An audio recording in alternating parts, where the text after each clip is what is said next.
Naghahanap ka ba ng house and lot dito sa Antipolo City na merong 4-car carport at 3-story single house and lot na merong beautiful view?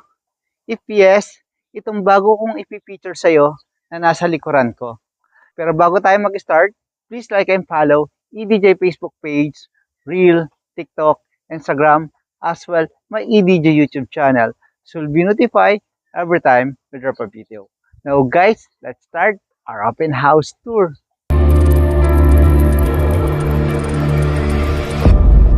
From the street level of this property, as you can see guys, ito yung 3-story single house and lot natin. On the 3rd level, meron ka dong deck. And dito sa 2nd level mo, meron ka ding ditong balcony. At nadyan yung iyong kitchen, living area, and master bedroom. Pero bago natin puntahan yon, continue muna tayo ng tour dito guys. Itong side na to, ito yung open space mo, suitable for 4-car carport. At ito naman yung iyong front yard garden. Tara, samahan nyo ako dito sa loob. At ikutin natin yung exterior muna ng house and lot. Ito yung nabanggit ko sa inyong front yard garden. Imagine mo meron kang ganito kalawak at kagandang front yard garden dito sa house and lot mo. At next natin, itong open space na to is fit for 4-car carport, covered parking yan guys. At bukod dyan, katabi nito, meron ka ditong huge open space. Actually, pwede mo tong gawing office area. Or kung gusto mo naman is bonding para sa family mo, pwede kang maglagay dito ng deep pool o plunge pool dito sa side na to.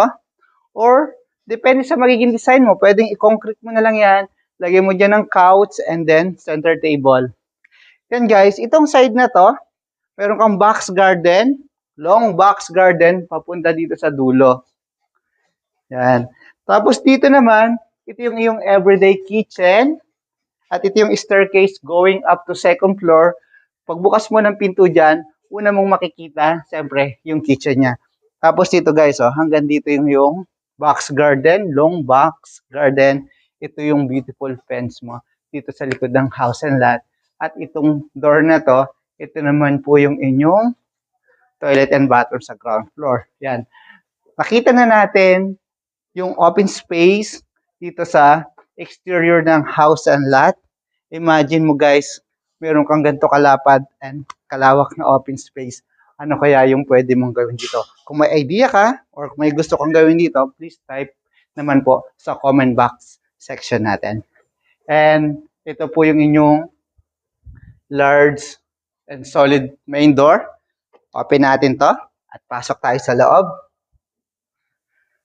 Pagpasok mo dito, ito yung welcome sa'yo dito guys. Yung huge open space. At itong door na to, ito yung toilet and bathroom mo dito sa ground floor. Yan. Ito yung shower, ito yung toilet, mirror vanity ka dito sa side niya. Naka full tile siya. Next natin, dito sa ground floor natin guys, ito, may additional open space ka. Actually, continuous siya dito eh. Excuse me lang, may mga gamit pa siya. Pero, depende sa'yo kung pwede mo lagyan dito ng partition for storage area or itong side na to, ito yung gawin mong office or another room po. Depende po sa'yo. And then, ito yung staircase going up to 2nd floor. Tara, samahan niyo ako, tignan natin. Yung handle mo dito, solid wood. Tapos yung tempered glass mo, naka 10 mm siya. Welcome po dito sa 2nd floor ng house and lot. Dito sa 2nd floor, matatagpuan mo dito yung living area, yung kitchen, tapos yung dining. At dito sa side na to, ito naman yung balcony. Yan, tingnan muna natin itong balcony. Imagine mo, meron kang balcony dito, tapos mabubi mo dito yung mountain view. Tapos, greenery yung paligid, maaliwalas, naririnig mo yung mga huni ng ibon. Diyan ka lang ba, niikot ako dito sa kabila. Yan. May access po siya doon, paikot yung balcony natin. Di ba, ang ganda? Ang aliwalas po dito sa house and lot. Tapos, paglabas mo dito, kikita mo yung ganda ng bundok, saka yung greenery nga na paligid ng mountain. Yan guys, continue na tayo ng tour natin. Living area. Tapos dito yung magiging kitchen. Pwede ka dining. Pwede ka maglagay dito ng round or rectangular table. Good for 6 or 8. It's up to you kung ano yung magiging design mo. And welcome to your kitchen. Ito yung island kitchen countertop. At yung countertop mo dito, naka-white and gray solid surface. At ito yung mga cabinet dito sa baba. Meron kang 3 beautiful pendant light. And dito sa side na to, ito yung upper cabinet mo. Open natin yung isa sa mga cabinet. Yan. Yes. Nakaduko finish yung sa ilalim niya. And then dito sa, yan, parang laminated siya guys. Or, yan. Tapos, ito yung granite countertop mo. May 2 awning window ka dito, ventilation. At ito naman yung sink, may drawer ka dito, tapos mga cabinet mo. Yung tiles na ginamit, 60 by 60 tiles. Ito, may pakita ako sa'yo dito, sa side na to. Ito, pag in-open mo to, ito yung pinanggalingan natin dun sa ground floor. May staircase siya dito going down, papunta sa yung carport. Para at least pag may mga dala kang grocery o wet goods, hindi ka nagdadaan sa main door.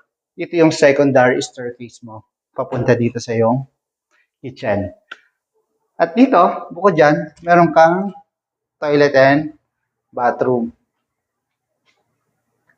Sa toilet mo, meron ka pa ditong and toilet, yung sink, actually, ano siya shared sa master bedroom. Yan. Dito tayo dumaan nga sa master bedroom. Tingnan natin siya. Dito tayo.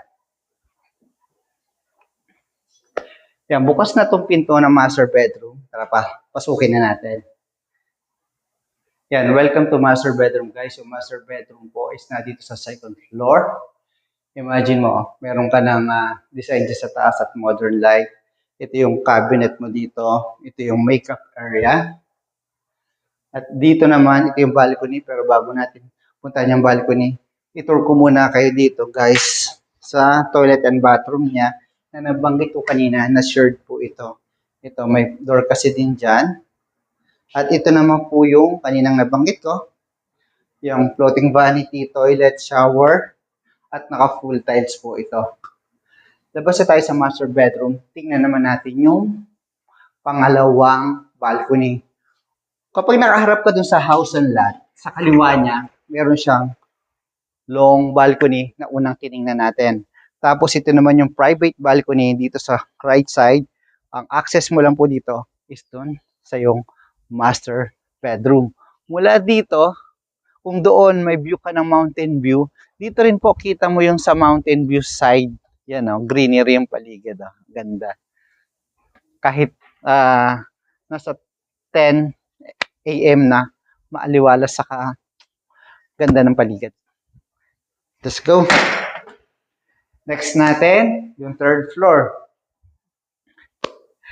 Yan guys, nakita na natin yung dalawang balconies dito sa second floor and yung kitchen, living area, dining at master bedroom. Ito yung second floor or yung staircase going up to third floor. Pero bago tayo pumunta doon, specs of this home. That area is 180 square meter. Floor area po mula sa baba hanggang sa taas is more or less 200 square meter. 4 bedrooms and 4 carport and meron kang huge open space na pwede mong paglagyan or mag-design ka rin o maglagay ka ng plunge pool. Depende po sa magiging design po ninyo. And then guys, let's continue our tour. Dito na po tayo ngayon sa staircase going up to your third floor. Ito yung landing between the second floor at third floor. Imagine mo guys, maglagay ka lang ng chandelier dun sa taas. So, saka maliwanag siya kasi plenty of fixed window and awning window. Dito po sa inyong staircase. At itong side na to, ito yung deck. Last na tingnan natin. Dito, ito yung hallway papunta sa inyong bedroom 1, 2, at ito yung bedroom 3. Tingnan po muna natin itong bedroom 3 niya. Ito yung isa sa mga bedroom dito sa third floor. Ito yung ventilation mo. High ceiling. May mga pin light sa modern light dun sa taas. Yan, ito po yung lawak at lapad niya. Next natin, ito yung long hallway papunta po dito sa inyong isang bedroom sa second floor. Itong side na to, ito yung side ng likod ng house and lot. Ito naman yung right easement niya, o yung right side ng house and lot po. Ngayon, nakita na natin yan. Ang tingnan naman natin ang susunod, itong toilet and bathroom bago yung last bedroom po dyan. Ito yung common toilet and bathroom niya dito sa third floor. Naka-full tiles, naka-black mat yung shower dito. Ito yung toilet, yung sink. Okay, yung materials na ginamit dito sa ibang toilet, parehas lang. Ngayon, ito na yung last bedroom na titingnan natin dito. Ito na siya. Kumpara dun sa dalawang tinignan natin, mas malaki tong area na to. Itong bedroom na to. Kumpara dun sa 1 and 2 bedroom na una, tinignan natin dito. Tapos ito yung door, papunta sa inyong deck. Yan. Itong bedroom na to, may access papunta dito sa deck. At ito naman yung common na access natin, guys. Yan, imagine mo, meron ka ditong ganito kalapad and kalawak na deck. At mabubi mo dito yung mountain view. Nakaka-relax. Itong house and lot na ito is more or less po nasa 9 to 8 kilometers mula po dito hanggang SM City Masinag. At pagpapunta naman po sa Ateneo de Manila, more or less nasa 12 kilometers po ito. Yan guys, sana po nagustuhan nyo itong bago kong pinictured na property dito po sa Antipolo City. If ever po na nagustuhan nyo, please like and follow naman po dito sa aking YouTube channel para lagi po kayong updated sa mga bagong pinipictured na house and lot dito po sa Rizal area and Metro Manila. Thank you and God bless.